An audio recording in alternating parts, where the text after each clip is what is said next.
Dear students, ನೀವು ಯಾವತ್ತಾರು ಮಾರ್ಕೆಟಿಗೆ ಹೋಗಿ ಬದನೆಕಾಯಿ ತಗೊಬಂದಿದ್ದೀರಾ?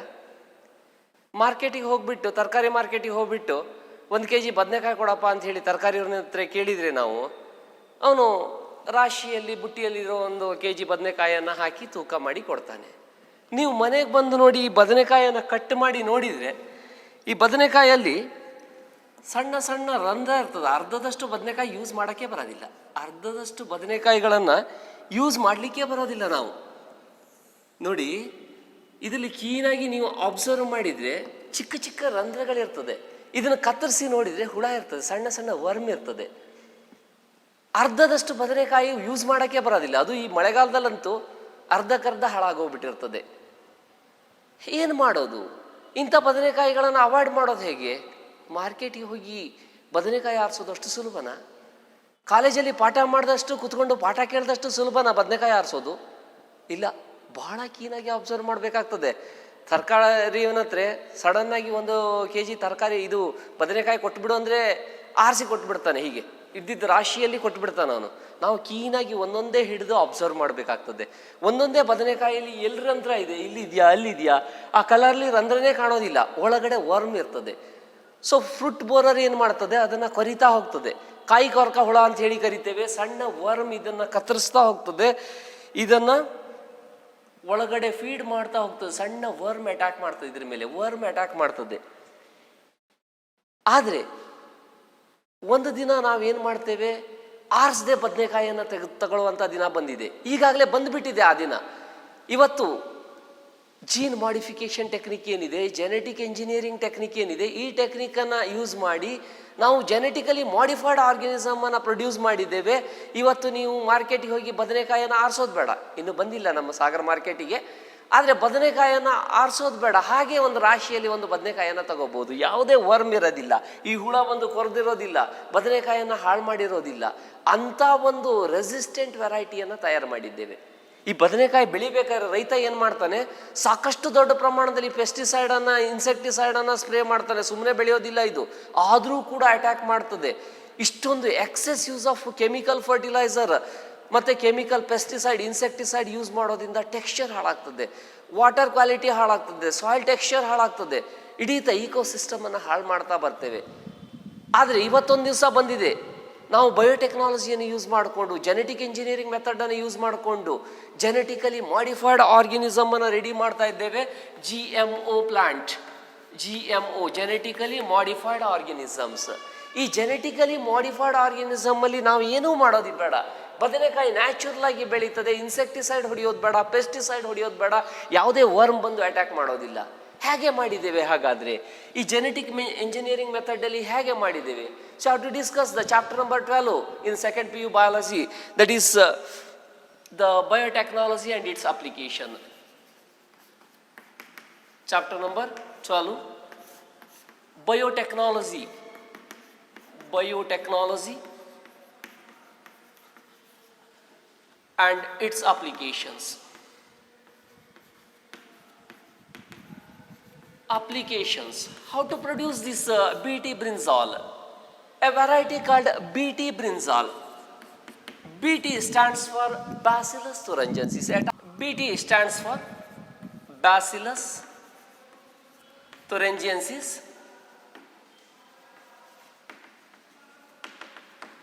In this Bacillus thuringiensis, a type of bacteria in which we were identify a type of gene. That gene produces a toxic substance, a part of DNA that produces a toxic substance. This toxic substance producing DNA or the part of the DNA is isolated from this bacteria, Bacillus thuringiensis, and that is introduced into a plant cell.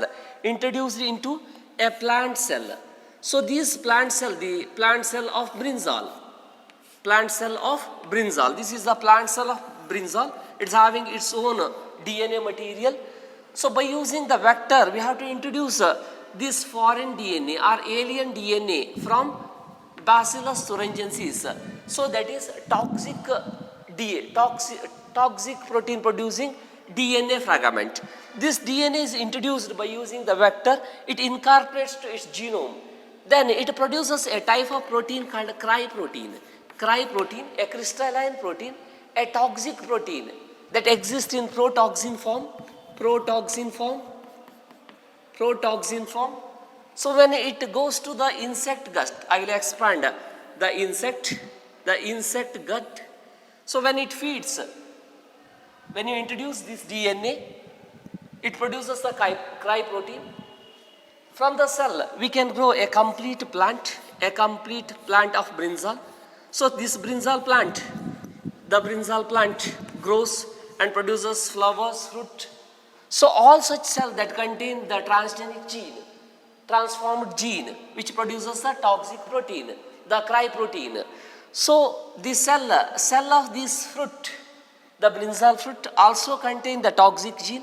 When worms comes and that feed on this brinjal, so this toxic protein, protoxin, enters into the gut of this midgut of the worm, a fruit borer. So it dissolves, the protoxin dissolves and attaches to its in the gut wall, and it causes the porosity and swelling of the cell. Ultimately, the worm dies. So all worm comes and eat the brinjal, dies off. Without spraying any insecticide, any pesticide, we are going to protect this brinjal plant and the fruits. And in the market you can pick the brinjal, whatever you needed. So not necessary to observe the keen observation of the small holes or the infected brinjal. So it is a better way. ಇವತ್ತಿನ ದಿವಸ ಹೇಗಾಗಿದೆ ಅಂದರೆ brinjal ಮಾತ್ರ ಅಲ್ಲ, ಇವತ್ತು BT ಕಾಟನನ್ನು produce ಮಾಡಿದ್ದೇವೆ. ಸಾಕಷ್ಟು plant ವೆರೈಟಿಯನ್ನು, ರೈಸನ್ನು, ಪೊಟೆಟೋವನ್ನು, ಟೊಮೆಟೊವನ್ನು, ಸೋಯಾಬೀನನ್ನು ಪ್ರೊಡ್ಯೂಸ್ ಮಾಡಿದ್ದೇವೆ. BT ಕಾಟನ್, BT ಬ್ರಿಂಜಾಲ್ ಅಂತ ಹೇಳಿ ಕರಿತೇವೆ. BT stands for bacillus thuringiensis. Transgenic ಪ್ಲಾಂಟನ್ನು, ಟ್ರಾನ್ಸ್ಫಾರ್ಮ್ಡ್ ಜೀನನ್ನು ಅಲ್ಟ್ರೇಷನ್ ಮಾಡಿ, ಜೀನನ್ನು ಮ್ಯಾನಿಪುಲೇಷನ್ ಮಾಡಿ, ಈ ಪ್ಲಾಂಟಲ್ಲಿ ಜೀನನ್ನು ಮ್ಯಾನಿಪುಲೇಷನ್ ಮಾಡಿ, ಇದರ ಜೀನೋಮಿಕ್ DNA ಜೊತೆ ಒಂದು ಫಾರಿನ್ DNA ಇನ್ಸರ್ಟ್ ಮಾಡಿ, ಏಲಿಯನ್ DNA ಇನ್ಸರ್ಟ್ ಮಾಡಿ ಒಂದು ಟ್ರಾನ್ಸ್ಜೆನಿಕ್ ಪ್ಲಾಂಟನ್ನು ಪ್ರೊಡ್ಯೂಸ್ ಮಾಡಿದ್ದೇವೆ. Genetically modified organism. ಇಂಥ ಆರ್ಗ್ಯಾನಿಸಮನ್ನು ಬಳಸಿ ಸಾಕಷ್ಟು ಪ್ಲಾಂಟ್ ಪ್ರಾಡಕ್ಟನ್ನು ಪ್ರೊಡ್ಯೂಸ್ ಮಾಡಿದ್ದೇವೆ. ಇನ್ಸೆಕ್ಟ್ ರೆಸಿಸ್ಟೆಂಟ್ ವೆರೈಟಿ ಇರ್ಬೋದು, ಇನ್ನೂ ಸಾಕಷ್ಟು ಅಪ್ಲಿಕೇಶನ್ ಇದೆ. So have to discuss in detail the biotechnology and its application. There is lot of application of biotechnology in the field of agriculture to produce the resistant crop, insect resistant crop, pest resistant crop.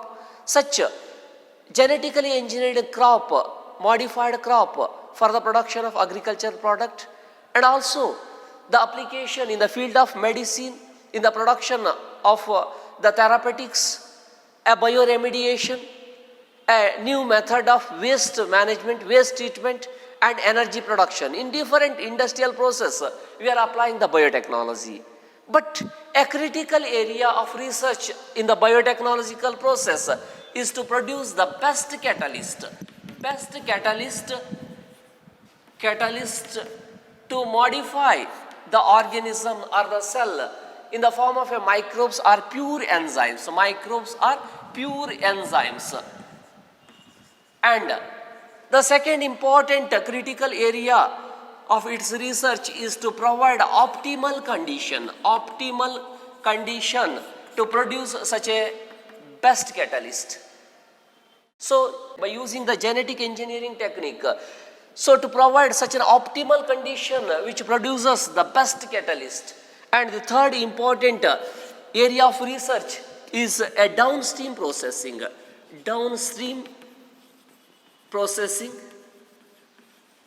From this downstream processing, the so produced bioproduct, the biochemicals is purified and extracted by the industrial process, the downstream processing. These three are three important critical area of research of biotechnology. But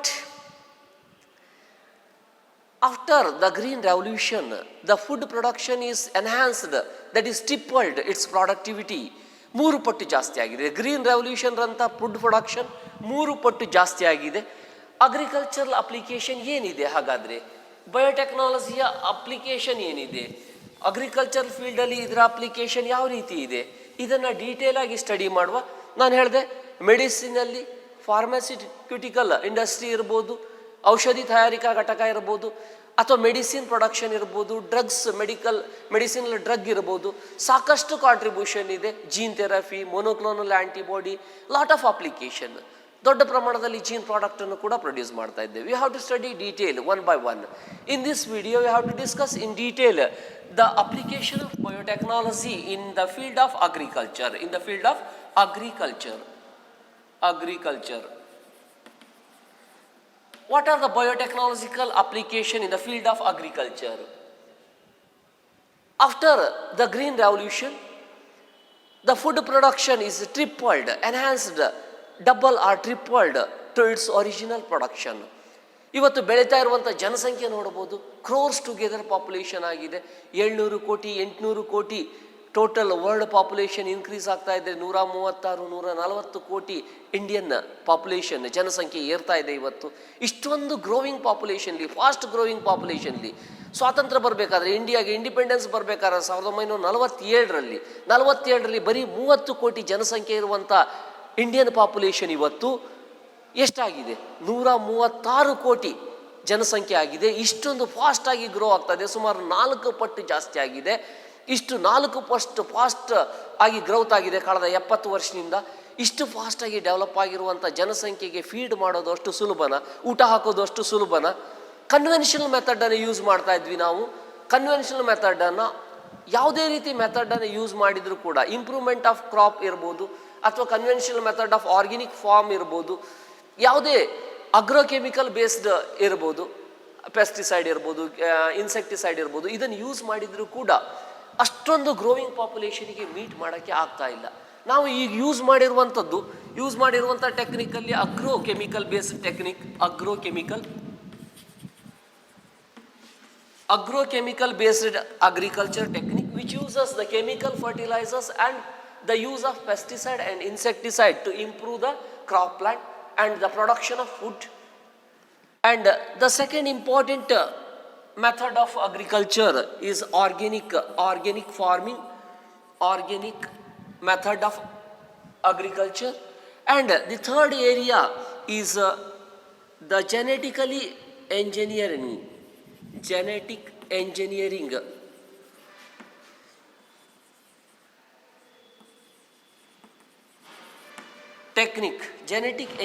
technique of crop improvement. So if we are using this technique, agrochemical based technique of agriculture, the food production is enhanced, double or triple, but it is unable to meet the growing population. We are using the chemical fertilizers, whatever the improvement of varieties, the hybrid varieties of plants or polyploid variety, whatever the different varieties of plant, the area is not extended. ಯಾವುದೇ ಹೊಸ variety ಬರಲಿ, ನಮ್ಮ ಬೆಳೆಯುವಂಥ ಭೂಮಿ area ಜಾಸ್ತಿ ಆಗಲಿಲ್ಲ. Indian geography ಎಷ್ಟಿದೆಯೋ ಅಷ್ಟೇ, ಇಂಡಿಯನ್ ಸಬ್ ಕಾಂಟಿನೆಂಟಲ್ಲಿರುವಂಥ ಜಿಯೋಗ್ರಫಿಕ್ ಏರಿಯಾ ಏನಿದೆಯೋ ಅದರಲ್ಲೂ ಸ್ಪೆಷಲಾಗಿ ಅಗ್ರಿಕಲ್ಚರ್ ಏರಿಯಾ ಎಷ್ಟಿದೆಯೋ ಅಷ್ಟೇ ಇದೆ.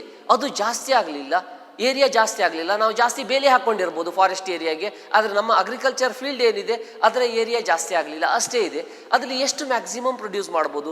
ಹೈಬ್ರಿಡ್ ಪ್ಲಾಂಟನ್ನು ಇಂಟ್ರೊಡ್ಯೂಸ್ ಮಾಡ್ಬೋದು, ಪಾಲಿಪ್ಲಾಯ್ಡ್ ವೆರೈಟಿಯನ್ನು, ಇಂಪ್ರೂವ್ಡ್ ಕ್ರಾಪ್ ವೆರೈಟಿಯನ್ನು ಯೂಸ್ ಮಾಡಿಬಿಟ್ಟು ಒಂದು ಸ್ವಲ್ಪ ದೊಡ್ಡ ಪ್ರಮಾಣದಲ್ಲಿ ಕ್ರಾಪನ್ನು ಇಂಪ್ರೂವ್ ಮಾಡ್ಬೋದು. ಅದ್ರ ಜೊತೆಯಲ್ಲಿ ಅಗ್ರೋಕೆಮಿಕಲ್ ಪೆಸ್ಟಿಸೈಡ್ ಮತ್ತು ಇನ್ಸೆಕ್ಟಿಸೈಡನ್ನು ಯೂಸ್ ಮಾಡ್ಬೋದು. ಜೊತೆಯಲ್ಲಿ ಕೆಮಿಕಲ್ ಫರ್ಟಿಲೈಸರ್ನ ಯೂಸ್ ಮಾಡ್ಬೋದು. ಕೆಮಿಕಲ್ ಫರ್ಟಿಲೈಸರ್ನ ಯೂಸ್ ಮಾಡಿದರೆ ದೊಡ್ಡ ಪ್ರಮಾಣದಲ್ಲಿ ಇಂಪ್ರೂವ್ ಮಾಡ್ಬೋದು. ಈ ಇರುವಂಥ ಎಕ್ಸಿಸ್ಟಿಂಗ್ ವೆರೈಟಿಗೆ ದೊಡ್ಡ ಪ್ರಮಾಣದಲ್ಲಿ ಇಂಪ್ರೂವ್ ಮಾಡ್ಬೋದು. ಆದರೂ ಕೂಡ ಈ ಗ್ರೋಯಿಂಗ್ ಪಾಪ್ಯುಲೇಷನ್ನ ಮೀಟ್ ಮಾಡೋಕ್ಕಾಗೋದಿಲ್ಲ. Organic farming, organic method of agriculture ಅಂತ ಹೇಳಿ ಕರಿತೇವೆ. ಪೂರ್ತಿಯಾಗಿ ಆರ್ಗ್ಯಾನಿಕ್ ಮೆಥಡನ್ನು ಯೂಸ್ ಮಾಡುವಂಥದ್ದು. ಫಾರ್ಮ್ ಯಾರ್ಡ್ ಮ್ಯಾನ್ಯೂರ್ ಇರ್ಬೋದು, ಕೊಟ್ಟಿಗೆ ಗೊಬ್ಬರವನ್ನು ಯೂಸ್ ಮಾಡೋದು, ಎರೆಹುಳು ಗೊಬ್ಬರವನ್ನು ಯೂಸ್ ಮಾಡೋದು, ವರ್ಮಿಕಲ್ಚರ್ ಅಂತ ಹೇಳಿ ಕರಿತೇವೆ. ಅಥವಾ ಏನು ಪ್ಲಾಂಟ್ ಪ್ರಾಡಕ್ಟಿಂದ ಬಂದಿದೆ, ಇನ್ಸೆಕ್ಟಿಸೈಡ್ ಇರ್ಬೋದು, ಪೆಸ್ಟಿಸೈಡ್, ಅದನ್ನು ಸ್ಪ್ರೇ ಮಾಡುವಂಥದ್ದು. ಈ ಮೆಥಡನ್ನು ಯೂಸ್ ಮಾಡಿದರೂ ಕೂಡ ದೊಡ್ಡ ಪ್ರಮಾಣದಲ್ಲಿ ನಾವು ಫುಡ್ ರಿಕ್ವೈರ್ಮೆಂಟನ್ನು ಮೀಟ್ ಮಾಡೋಕ್ಕಾಗೋದಿಲ್ಲ. ಆದರೆ ಆಲ್ಟರ್ನೇಟಿವ್ ಮೆಥಡ್ ನಾವಿಲ್ಲಿ ಬರಲೇಬೇಕು. Genetically engineering method of crop improvement, genetic engineering method of crop ಇಂಪ್ರೂವ್ಮೆಂಟಿಗೆ ಬರಲೇಬೇಕಿಲ್ಲಿ. ಇದೇ ಬೆಸ್ಟ್ ಮೆಥಡ್. ಈಗ ನಾನು ಹೇಳಿದ್ನಲ್ವ BT ಬ್ರಿನ್ಜಾಲ್ನ ಹೇಗೆ ಪ್ರೊಡ್ಯೂಸ್ ಮಾಡ್ತಿದ್ದೇವೆ, ಆ BT ಬ್ರಿನ್ಜಾಲ್ನ ಇದೇ ಮೆಥಡಲ್ಲಿ ಪ್ರೊಡ್ಯೂಸ್ ಮಾಡಿದ್ದೇವೆ. ಜೆನೆಟಿಕ್ ಎಂಜಿನಿಯರಿಂಗ್ ಮೆಥಡ್ ಅಂತ ಹೇಳಿ ಕರಿತೇವೆ. The production of genetically modified organism, GMO plant, genetically modified organism. That is the best and alternative source to enhance the food production, to meet the growing population. Not only the quantity of food, we are going to improve the quality of the food also. Quality of the ಫುಡ್ಡನ್ನು ಕೂಡ improve ಮಾಡ್ಬೋದು. ಈ genetically modified ಆರ್ಗ್ಯಾನಿಸಮನ್ನು ಹೇಗೆ produce ಮಾಡ್ಬೋದು? ಯಾವುದೋ ಒಂದು foreign ಜೀನನ್ನು alien ಜೀನನ್ನು introduce ಮಾಡಿದರೆ, ಒಂದು ಸೆಲ್ಲಿಗೆ, ಪ್ಲಾಂಟ್ ಸೆಲ್ ಇರ್ಬೋದು, ಎನಿಮಲ್ ಸೆಲ್ ಇರ್ಬೋದು, ಅಥವಾ ಬ್ಯಾಕ್ಟೀರಿಯಲ್ ಸೆಲ್ ಇರ್ಬೋದು, ಫಂಗಲ್ ಸೆಲ್ಲಿಗೆ ಇಂಟ್ರಡ್ಯೂಸ್ ಮಾಡಿದರೆ ಈ ಸೆಲ್ ಒಳಗಡೆ ಇರುವಂಥ ಇದರ ಜೀನೋಮಿಕ್ DNA ಏನಿದೆ, ಇದರ ಜೀನೋಮಿಕ್ DNA ಜೊತೆಯಲ್ಲಿ ಈ ಇಂಟ್ರಡ್ಯೂಸ್ಡ್ DNA ಏನಿದೆ, ಫಾರಿನ್ DNA, ಏಲಿಯನ್ DNA ಏನಿದೆ, ಅದು ಇನ್ಕಾರ್ಪೊರೇಟ್ ಮಾಡ್ತದೆ. ಇದು ಒಂದು ಸೆಲ್, ಬ್ಯಾಕ್ಟೀರಿಯಲ್ ಸೆಲ್ ಇರ್ಬೋದು, ಪ್ಲಾಂಟ್ ಸೆಲ್ ಇರ್ಬೋದು, ಎನಿಮಲ್ ಸೆಲ್ ಇರ್ಬೋದು, ಅಥವಾ ಫಂಗಲ್ ಸೆಲ್ ಇರ್ಬೋದು. ಈ ಸೆಲ್ಲಿಗೆ ಒಂದು foreign DNA, alien DNA insert ಮಾಡಿದರೆ ಇದು ತನ್ನ ಪ್ರಾಡಕ್ಟನ್ನು ಪ್ರೊಡ್ಯೂಸ್ ಮಾಡ್ತದೆ. So its genome get altered. ಇದರ ಜೀನೋಮ್ ಅಲ್ಟ್ರೇಷನ್ ಆಗಿದೆ, ಜೆನೆಟಿಕಲಿ ಮಾಡಿಫೈ ಆಗಿದ್ರೆ ಇದರ ಜೀನೋಮ್ ಜೊತೆಯಲ್ಲಿ, ಇದರ ಜೆನೆಟಿಕ್ ಕಂಟೆಂಟ್ ಜೊತೆಯಲ್ಲಿ ಒಂದು ಫಾರಿನ್ ಜೀನ್ ಇದೆ, ಒಂದು ಏಲಿಯನ್ ಜೀನ್ ಇದೆ. ಇದರ ಜೀನೋಮನ್ನು ಮಾಡಿಫೈ ಮಾಡಿದ್ದೇವೆ. ಈ ಪ್ಲಾಂಟ್ ಸೆಲ್ ಆಗಿದ್ರೆ ಇದರಿಂದ ಸೆಲ್ಲಿಂದ ಟಿಶ್ಯೂ ಕಲ್ಚರ್ ಮೆಥಡಲ್ಲಿ ಒಂದು ಪ್ಲಾಂಟನ್ನು ಗ್ರೋ ಮಾಡ್ಬೋದು. ಎನಿಮಲ್ ಸೆಲ್ ಕಲ್ಚರ್ ಮಾಡಿ ಆರ್ಗ್ಯಾನಿಸಮನ್ನು ಪ್ರೊಡ್ಯೂಸ್ ಮಾಡ್ಬೋದು. ಈ ಥರ ಮಾಡಿರುವಂಥ ಆರ್ಗ್ಯಾನಿಸಮನ್ನು ಜೆನೆಟಿಕಲಿ ಮಾಡಿಫೈಡ್ ಆರ್ಗ್ಯಾನಿಸಮ್ ಅಂತೇಳಿ ಕರಿತೇವೆ. Genetically modified organism.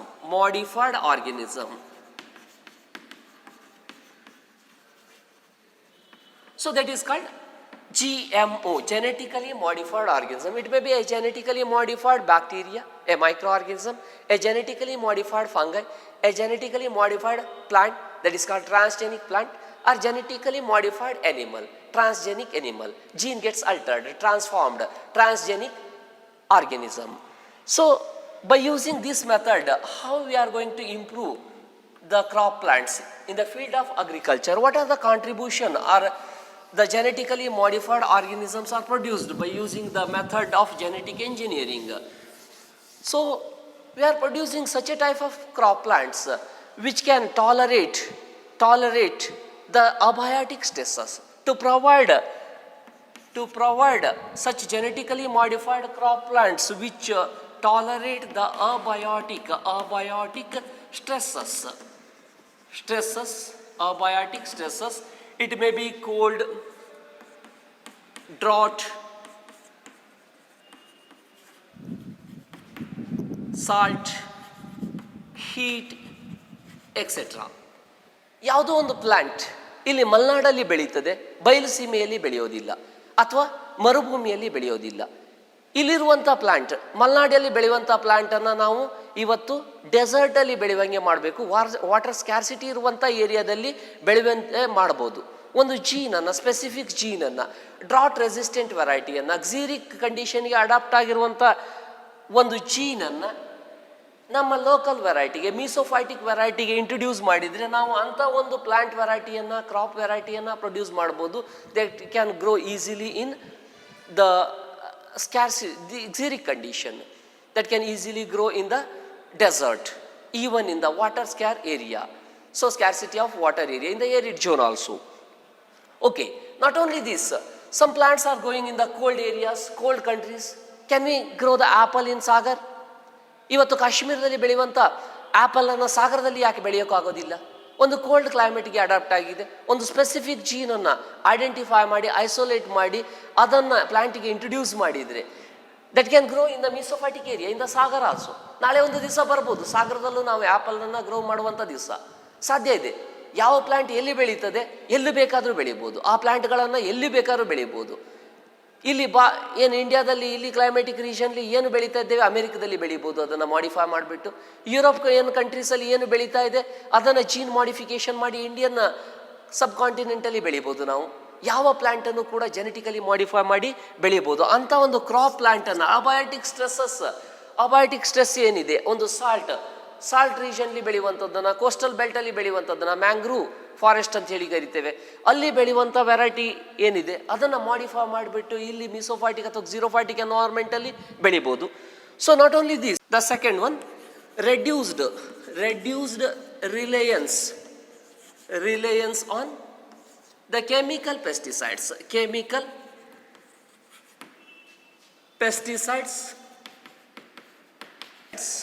That means pest resistant varieties.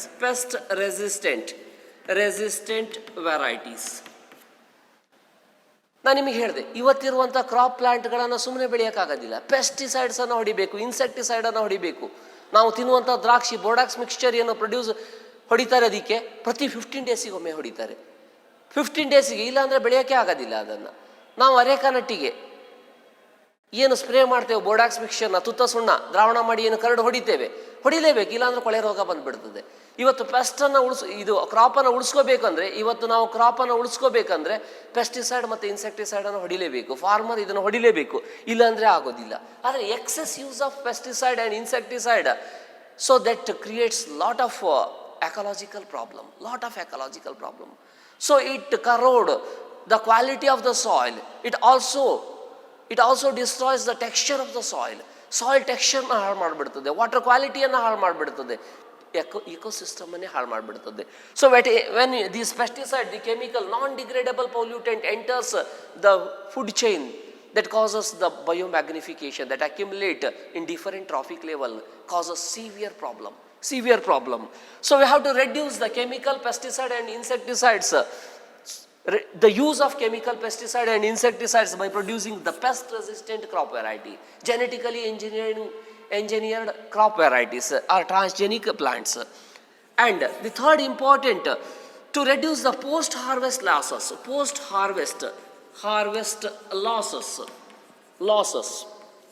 So after harvest of the crop plants, we can see a lot of losses because of the germination of the seed, or maybe the spoiling of the seed, improper development of the embryo, or one or the other reason. During transportation, there is severe losses. We are going to minimize the post-harvest losses by producing such a transgenic plants. And the fourth important application is the increased mineral usage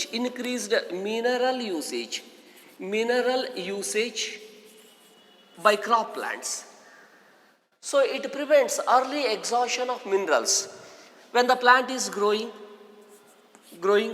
it utilizes the minerals. We have to produce such a plant variety that uses the mineral content present in the soil. The efficiency increased to this plant, it absorbs or it increases the mineral usage. The early exhaustion of this mineral in the soil must be reduced. And also we are going to produce such a type of nutritional crop variety that enriches the nutritional value of food. One such example is the production of vitamin A enriched rice. That is the golden rice variety.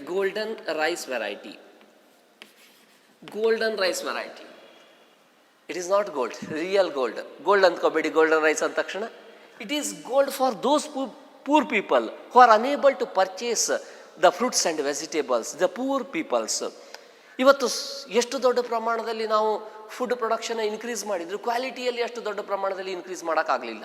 ಇಷ್ಟೊಂದು ದೊಡ್ಡ ಪಾಪ್ಯುಲೇಷನಿಗೆ ಇವತ್ತು government 2 ರೂಪಾಯಿ kg ration ಅಕ್ಕಿ ಕೊಡ್ತದೆ. ಅದನ್ನು purchase ಮಾಡುವಂಥ ಸಾಮರ್ಥ್ಯ ಇಲ್ಲದೆ ಇರುವಂಥ ದೊಡ್ಡ ಪಾಪ್ಯುಲೇಷನ್ ಇದೆ. ಕ್ರೋರ್ಸ್ ಟುಗೆದರ್ ಪೀಪಲ್ಸ್ ಇವತ್ತು ರೈಸನ್ನು ಪರ್ಚೇಸ್ ಮಾಡೋಕ್ಕಾಗೋದಿಲ್ಲ, ಪರ್ಚೇಸಿಂಗ್ ಕೆಪಾಸಿಟಿ ಇಲ್ಲ. ನೀನು ವಿಟಮಿನ್ ಎನ್ರಿಚ್ಡ್ ಫ್ರೂಟನ್ನು ತಿನ್ನು, ವಿಟಮಿನ್ ಎನ್ರಿಚ್ಡ್ ವೆಜಿಟೇಬಲ್ನ ತಿನ್ನು ಅಂದರೆ ಹೇಗೆ ತಿಂತಾನೆ ಅವನು? ಇವತ್ತು ದಿನಕ್ಕೊಂದು ಆ್ಯಪಲ್ನ ತಿನ್ನು, ವಿಟಮಿನ್ ಎ ಸಿಗ್ತದೆ, ಕ್ಯಾರೆಟ್ ತಿನ್ನು. ಇಷ್ಟೊಂದು ಕಾಸ್ಟ್ಲಿ ವೆಜಿಟೇಬಲ್ನ ಫ್ರೂಟ್ಸನ್ನು ಅವರಿಗೆ ಖರೀದಿ ಮಾಡೋಕ್ಕಾಗೋದಿಲ್ಲ. ಆಗ್ತದಾ? ಖರೀದಿ ಮಾಡಲಿಕ್ಕೆ ಆಗೋದಿಲ್ಲ.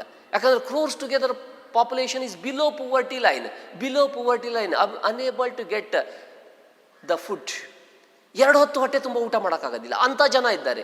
ಅಂಥ ಜನಿಗೆ ನೀನು ಆ್ಯಪಲ್ ತಿನ್ನು, ವಿಟಮಿನ್ ಡಿಫಿಷಿಯನ್ಸಿ ಆಗ್ತದೆ, ಪ್ರೋಟೀನ್ ಡಿಫಿಷಿಯನ್ಸಿ ಆಗ್ತದೆ, ಇಂಥದ್ದೇ ಫುಡ್ ತಿನ್ನು ಅಂತ ಹೇಳೋಕ್ಕಾಗ್ತದ? ಆಗೋದಿಲ್ಲ. ಅವ್ರು ಏನು ತಿಂತಾರೆ ಆ ಫುಡ್ಡಲ್ಲಿ ವಿಟಮಿನನ್ನು, ಅಮೈನೋ ಆ್ಯಸಿಡನ್ನು, ಎಲ್ಲ ರೀತಿ ನ್ಯೂಟ್ರಿಯೆಂಟ್ ನಾವು ತಿನ್ನುವಂಥ ಫುಡ್ಡಲ್ಲಿ ಕೊಡುವಂಥ ಪ್ರಯತ್ನ ಜೆನೆಟಿಕ್ ಇಂಜಿನಿಯರಿಂಗಲ್ಲಿ ಆಗಿದೆ. ಅದು the production of nutritious food to enrich the nutritional value of the food by inserting the vitamin A. ಇದರಲ್ಲಿ ಏನು ಮಾಡ್ತೇವೆ, ಡ್ಯಾಫೋಡಿಲ್ಸ್ ಅಂತೇಳಿ ಒಂದು ಪ್ಲಾಂಟ್ ಇದೆ. ಈ ಡ್ಯಾಫೋಡಿಲ್ಸ್ ಪ್ಲಾಂಟಲ್ಲಿರುವಂಥ ಒಂದು ಅಥವಾ ಎರ್ವಿನಿಯಾ ಬ್ಯಾಕ್ಟೀರಿಯಾ, ಮತ್ತೊಂದು ಬ್ಯಾಕ್ಟೀರಿಯಾ ಎರ್ವಿನಿಯಾ ಅಂತ ಒಂದು ಬ್ಯಾಕ್ಟೀರಿಯಾ ಇದೆ. ಇದರಲ್ಲಿರುವಂಥ ಒಂದು ಜೀನನ್ನು, ಬೀಟಾ ಕ್ಯಾರೋಟಿನ್ ಜೀನನ್ನು ತೆಗೆದುಬಿಟ್ಟು ಟಿ ಐ ಪ್ಲಾಸ್ಮಿಡ್, ಅಗ್ರೋಬ್ಯಾಕ್ಟೀರಿಯಂ ಟ್ಯುಮಿಫೆಸೆನ್ಸ್ ಅಲ್ಲಿರುವಂಥ ಟಿ ಐ ಪ್ಲಾಸ್ಮಿಡ್ ಏನಿದೆ, ಈ ವೆಕ್ಟರನ್ನು ಯೂಸ್ ಮಾಡಿ ಬೀಟಾ ಕ್ಯಾರೋಟಿನ್ ಜೀನನ್ನು ಪ್ಲಾಂಟ್ ಸೆಲ್ಲಿಗೆ ಇಂಟ್ರೊಡ್ಯೂಸ್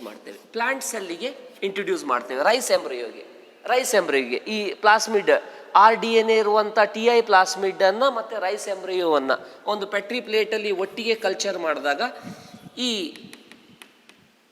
ಏನಿದೆ ಬ್ಯಾಕ್ಟೀರಿಯಾ ಏನಿದೆ ರೈಸ್ ಎಂಬ್ರಿಯೋಗೆ ಇನ್ಫೆಕ್ಟ್ ಮಾಡ್ತದೆ. ಇದರ ಜೀನನ್ನು ಇದಕ್ಕೆ ಟ್ರಾನ್ಸ್ಫರ್ ಮಾಡ್ತದೆ. ಇದರ ಜೀನೋಮಿಗೆ, ಪ್ಲಾಂಟ್ ಜೀನೋಮಿಗೆ ಈ ಎರ್ವಿನಿಯಾ ಬ್ಯಾಕ್ಟೀರಿಯಾದಲ್ಲಿರುವಂಥ ಅಥವಾ ಡ್ಯಾಫೋಡಿಲ್ಸ್ ಪ್ಲಾಂಟಲ್ಲಿರುವಂಥ ಬೀಟಾ ಕ್ಯಾರೋಟಿನ್ ಜೀನನ್ನು ಟ್ರಾನ್ಸ್ಫರ್ ಮಾಡ್ತದೆ. ಈ ಸೆಲ್ಲನ್ನು ಟಿಶ್ಯೂ ಕಲ್ಚರ್ ಮೆಥಡಲ್ಲಿ ಒಂದು ಪ್ಲಾಂಟ್ ಆಗಿ ಗ್ರೋ ಮಾಡಿದಾಗ, ರೈಸ್ ಪ್ಲಾಂಟ್ ಆಗಿ ನಾವು ಗ್ರೋ ಮಾಡಿದಾಗ ಪ್ರತಿ ಸೆಲ್ ಏನು ಮೈಟಾಟಿಕ್ ಡಿವಿಷನಿಂದ ಸೆಲ್ ಪ್ರೊಡ್ಯೂಸ್ ಆಗ್ತದೆ, ರೈಸ್ ಪ್ಲಾಂಟ್ ಪ್ರೊಡ್ಯೂಸ್ ಆಗ್ತದೆ. ಪ್ರತಿ ಸೆಲ್ಲಲ್ಲೂ ಕೂಡ ಬೀಟಾ ಕ್ಯಾರೋಟಿನ್ ಜೀನ್ ಇರ್ತದೆ.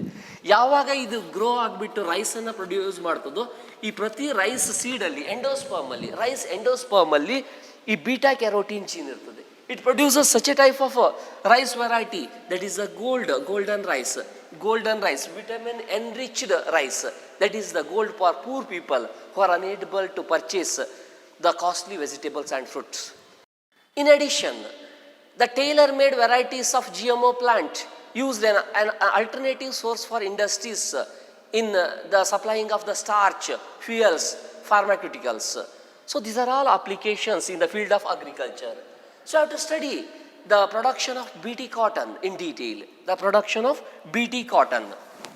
How to produce a pest-resistant cotton variety by introducing a toxic gene from Bacillus thuringiensis. So, as I told, the Bacillus thuringiensis is a bacteria. So, this bacteria, Bacillus thuringiensis, the bacteria that contain a specific gene. This specific gene is a toxic gene which produces the toxic protein called cry protein. The genes are the part of the DNA which produces the toxic protein is extracted from or isolated from this bacteria, Bacillus thuringiensis.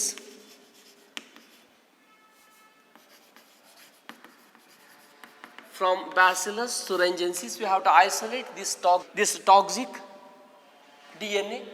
The toxic protein producing DNA so isolated is introduced into a plasmid vector. The plasmid vector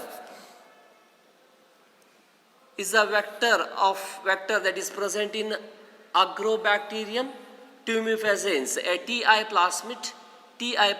To this TI plasmid, we have to introduce the toxic gene to produce the rDNA. This is the recombinant DNA. This recombinant DNA, by using this vector, the TI plasmid, a plasmid vector from Agrobacterium tumefaciens, is introduced into the host cell. Host cell is the plant cell, a cotton cell, a cell from cotton plant. To this plant cell, a cell from the cotton plant, you have to introduce this rDNA, which introduces and transfers its DNA by recombination method to the genome of plant. The genome of plant, when it infects the Agrobacterium tumefaciens, which contain the rDNA, infect the plant cell, that transfers the foreign gene into the genome of plant cell. This cell is cultured by using the tissue culture technique. By using the tissue culture technique, we have to grow this cell into a tissue, the callus formation and production of a small plantlet. So the plantlet so produced is introduced into the open field after the adaptation in the laboratory condition. So this tissue culture plant, the cells produced from the transgenic cell that divides to produce the plantlet. All such cells present in this plantlet that contain the transgenic gene, that is the toxic gene, a cry protein producing gene, toxic gene, Bt gene. So when it grows and produces the plant, that is the transgenic plant. When it produces the cotton ball, in this cotton ball, all cells contain the toxic gene or the DNA which produces the toxic protein, the cry protein, the crystalline protein. So when worms comes and try to eat this cotton ball, so it the crystalline protein which is in inactive form in the protoxin form enters into the gut of insect, and the insoluble, this crystalline protein, when it comes to the midgut of the worm, the alkaline condition of the midgut that solubilizes the crystal, insoluble protoxin crystal into soluble form. The soluble form of crystalline protein attaches, I'll expand this one, so that attaches to the midgut epithelial cell. In the midgut we can see the surface cell, that is the epithelial cell. The dissolved toxin that attaches to this epithelial cell, the midgut epithelial cell, causes a small pores that results in the swelling of cells. It lyses, the lysis of the cell totally, that leads to the death of the insect. So the plant protects itself from the worm or pest. No pesticide is needed. Such a variety is the Bt cotton variety. The variety of cotton is called Bt cotton. Bt stands for Bacillus thuringiensis. It is a GMO, genetically modified organism or transgenic plant. ಇಲ್ಲಿ ಏನು ಮಾಡ್ತೇವೆ, ಒಂದು ಬ್ಯಾಕ್ಟೀರಿಯಾದಿಂದ, bacillus ಥುರಿಂಜಿಯನ್ಸಿಸ್ ಅನ್ನೋ ಒಂದು ಬ್ಯಾಕ್ಟೀರಿಯಾದಲ್ಲಿರುವಂಥ ಒಂದು toxic gene produce ಮಾಡುವಂಥ DNA isolate ಮಾಡಿ REN use ಮಾಡಿ ಕತ್ತರಿಸಿ ಹೊರಗಡೆ ತೆಗಿತೇವೆ. ಐಸೋಲೇಟ್ ಮಾಡಿ ಆದಮೇಲೆ ಈ ಟಿ ಐ ಪ್ಲಾಸ್ಮಿಡ್ ಅಂದರೆ ಅಗ್ರೋಬ್ಯಾಕ್ಟೀರಿಯಂ ಟ್ಯುಮಿಫೆಸೆನ್ಸ್ ಅಲ್ಲಿರುವಂಥ ಒಂದು ಪ್ಲಾಸ್ಮಿಡ್. ಈ T I plasmid, tumour inducing plasmid ಅನ್ನು ತಗೊಂಡು, ಇದು ವೆಕ್ಟರ್ ಅನ್ನು ತಗೊಂಡ್ಬಿಟ್ಟು ಈ ವೆಕ್ಟರಿಗೆ DNA ಇನ್ಸರ್ಟ್ ಮಾಡ್ತೇವೆ. DNA ಲೈಗೇಸ್ ಹಾಕಿಬಿಟ್ಟು ಈ ವೆಕ್ಟರ್ DNA ಮತ್ತು ಈ ಟಾಕ್ಸಿನ್ ಅನ್ನು ಪ್ರೊಡ್ಯೂಸ್ ಮಾಡುವಂಥ DNA ಕಂಬೈನ್ ಮಾಡ್ತೇವೆ. ಇದು recombinant DNA.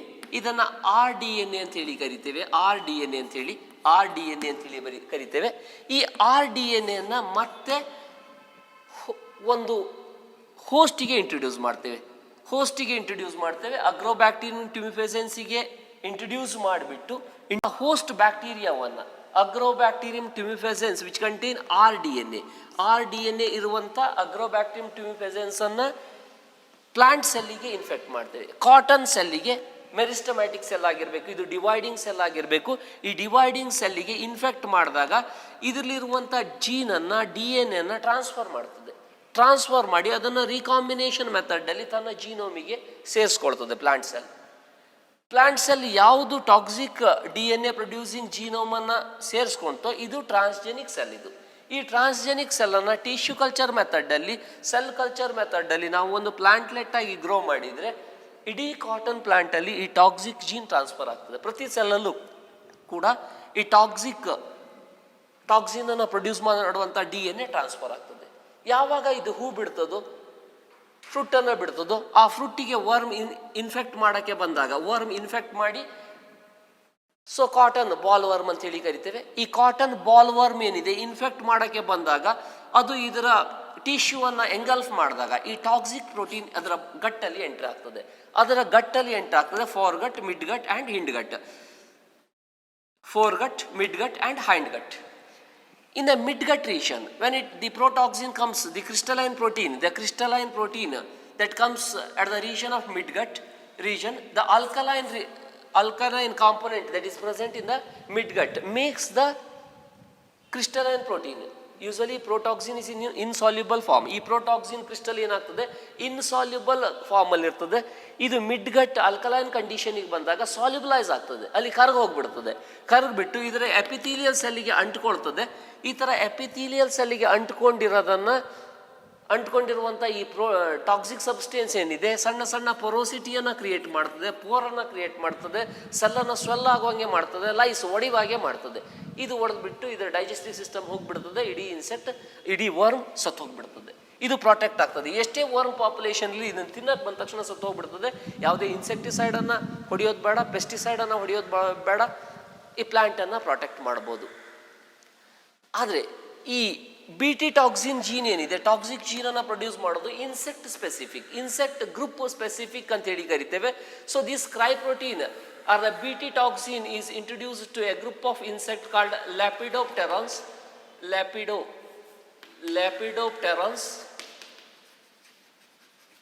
So cotton bollworm. So tobacco budworm, army worm, etc. And coleopterans like beetles and dipterans, flies and mosquitoes.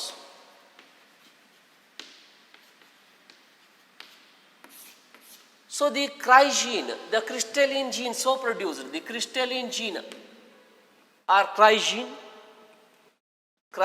or this crystalline protein is from the cry gene, cry first AC, cry second AB for cotton bollworm and cry first AB for corn borer. So these cry gene are insect group specific. So different toxic gene is introduced to different plants that kill the specific insect or pest. So in this way we are producing the transgenic plant, the BT cotton. So I have to discuss in detail the another method of the pest resistance, that is the RNA interference technique.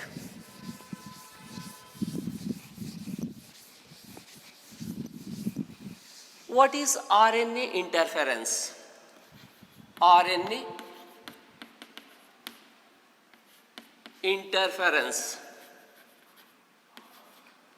It is also called RNAi, RNA interference technique. So it is also called gene silencing. When any cell produces the double-stranded DNA that codes for the mRNA. We can see two strands, sense and antisense strand. If sense and antisense strand both produces the mRNA, both codes for the messenger RNA, the mRNA, it transcribe to a type of messenger RNA, mRNA.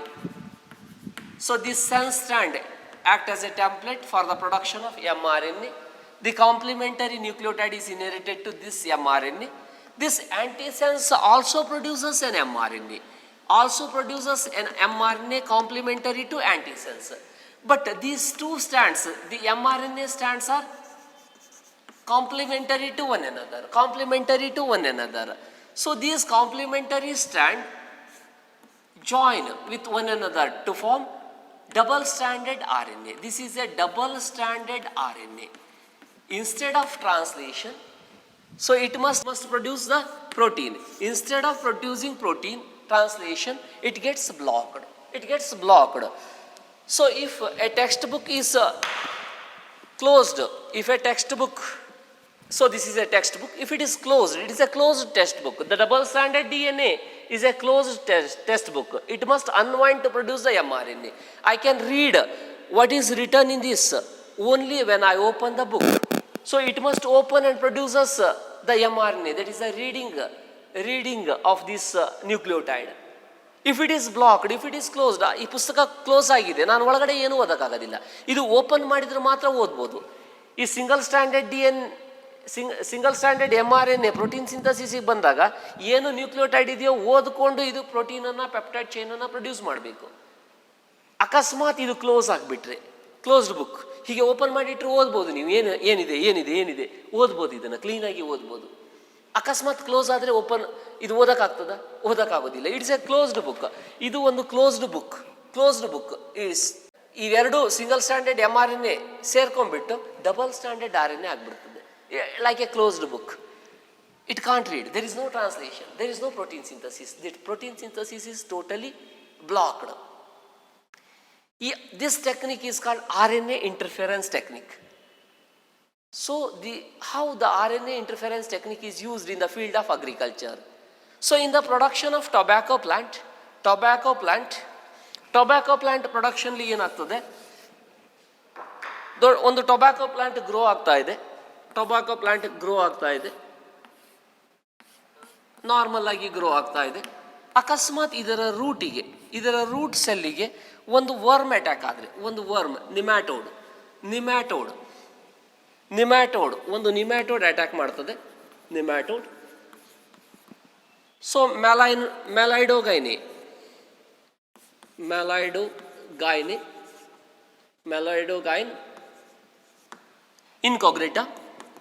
incognita. So it is a nematode. Malaidogyne incognita is a nematode. If it infect the root cell, it causes a gall formation. A gall formation takes place, a crown gall or a root knot. The root cell divides and produces the bulges. It takes the accommodation, the food and nutrition from the plant. It's totally a pathogen. Reduces the yield of tobacco plant. It reduces the yield of the tobacco plant because it consumes all the food produced by the plant. All the food produced by the plant is engulfed by the worm Malaidogyne incognita. So this worm reproduces within this root knot, the gall so formed, and it consumes the food. It reproduces, it increases its family, it extends its family and grow and infect another tobacco plant. So the total yield of the tobacco is reduced in the farmer's field. So we have to produce such a plant variety using RNAi, the RNA interference technique, to introduce such a gene which interfere the RNA produced by the insect, RNA produced by the worm, nematode. So in this technique, usually the worm, so this one is the worm, that is the Malaidogyne incognita. So in its body we can see the DNA. The DNA produces the mRNA. This is the DNA. The DNA codes for an mRNA. This mRNA produces the protein. The protein is required for the growth and development of the worm. When the mRNA is to produce the protein, this mRNA is made into double-stranded RNA. It is made into double-stranded RNA. Once it forms the double-stranded RNA, it is a closed book. It does not read during protein synthesis. It never produces the protein. The insect, the worm will die. It will die. because there is no translation, there is no production of protein. So we have to produce such a gene, introduce such a gene into plant cell. ಅಂಥ ಜೀನನ್ನು DNA ಈ plant ಸೆಲ್ಲಿಗೆ introduce ಮಾಡ್ತೇವೆ. ಹೇಗೆ introduce ಮಾಡೋದು? ಈ ಇನ್ಸೆಕ್ಟಲ್ಲಿ ಏನು code ಮಾಡ್ತದೆ, mRNAಗೆ code ಮಾಡ್ತದೆ, ಇದೇ DNA ತಗೊಂಡ್ಬಿಟ್ಟು ಅಗ್ರೋಬ್ಯಾಕ್ಟೀರಿಯಂ ಟ್ಯುಮಿಫೆಸೆನ್ಸ್ ಒಂದು ಬ್ಯಾಕ್ಟೀರಿಯಲ್ ಪ್ಲಾಸ್ಮಿಡ್ಡಿಗೆ, TI ಪ್ಲಾಸ್ಮಿಡ್ಡಿಗೆ, ಟ್ಯೂಮರ್ ಇಂಡ್ಯೂಸಿಂಗ್ ಪ್ಲಾಸ್ಮಿಡ್ಡಿಗೆ, TI ಪ್ಲಾಸ್ಮಿಡ್ಡಿಗೆ ಏನು ಮಾಡ್ತೇವೆ, ಇದನ್ನು ಇಂಟ್ರೊಡ್ಯೂಸ್ ಮಾಡ್ತೇವೆ. ಇದನ್ನು ಈ DNA ಇಂಟ್ರೊಡ್ಯೂಸ್ ಮಾಡ್ತೇವೆ. ಈ TI ಪ್ಲಾಸ್ಮಿಡ್ಡಿಗೆ ಇಂಟ್ರೊಡ್ಯೂಸ್ ಮಾಡಿ ಈ DNA ಪ್ಲಾಂಟ್ ಸೆಲ್ಲಿಗೆ ಇನ್ಫೆಕ್ಟ್ ಮಾಡಿದಾಗ, ಈ ಬ್ಯಾಕ್ಟೀರಿಯಾವನ್ನು ಒಂದು ಪ್ಲಾಂಟ್ ಸೆಲ್ಲಿಗೆ ಇನ್ಫೆಕ್ಟ್ ಮಾಡಿದಾಗ ಪ್ಲಾಂಟ್ ಸೆಲ್ಲಿನ ಜೀನೋಮ್ ಒಳಗಡೆ ಈ ಜೀನ್ ಸೇರ್ಕೊಳ್ತದೆ. It's a modified gene. We can made this modified gene to produce the mRNA both in the sense and antisense stand. Sense ಮತ್ತು ಆಂಟಿಸೆನ್ಸ್ ಎರಡೂ ಸ್ಟ್ಯಾಂಡ್ ಟ್ರಾನ್ಸ್ಕ್ರೈಬ್ ಆಗುವಂಗೆ ಮಾಡ್ತೇವೆ. ಇದನ್ನು ಸೆನ್ಸ್ ಮತ್ತು ಆಂಟಿಸೆನ್ಸ್ ಎರಡೂ ಸ್ಟ್ಯಾಂಡು ಟ್ರಾನ್ಸ್ಕ್ರೈಬ್ ಆಗ್ತದೆ, ಎರಡೂ ಸ್ಟ್ಯಾಂಡು ಕೂಡ ಟ್ರಾನ್ಸ್ಕ್ರೈಬ್ ಆಗ್ತದೆ. This is the sense stand, sense, and this one is the antisense stand. ಎರಡು ಓಪನ್ ಆಗ್ತದೆ, ಎರಡು mRNA ಪ್ರೊಡ್ಯೂಸ್ ಮಾಡ್ತದೆ. ಸೆನ್ಸ್ ಸ್ಟ್ಯಾಂಡು ಕೂಡ mRNA ಪ್ರೊಡ್ಯೂಸ್ ಮಾಡ್ತದೆ. So it also produces the mRNA, messenger RNA. The antisense strand that also produces the messenger RNA. ಎರಡು sense stand mRNA produce ಮಾಡ್ತದೆ, ಆಂಟಿಸೆನ್ಸ್ ಕೂಡ mRNA produce ಮಾಡ್ತದೆ. So these two RNA so produced. ಇವೆರಡು RNA ಏನು produce ಆಗಿದೆ, sense stand produce ಮಾಡಿರುವಂಥ RNA, ಆಂಟಿಸೆನ್ಸ್ produce ಮಾಡಿರುವಂಥ RNA, ಇದೆರಡು ಕಾಂಪ್ಲಿಮೆಂಟ್ರಿ. ಇದೆರಡು ಒಟ್ಟಿಗೆ ಸೇರ್ಕೊಂಡು ಡಬಲ್ ಸ್ಟ್ಯಾಂಡೆಡ್ RNA ಆಗ್ತದೆ.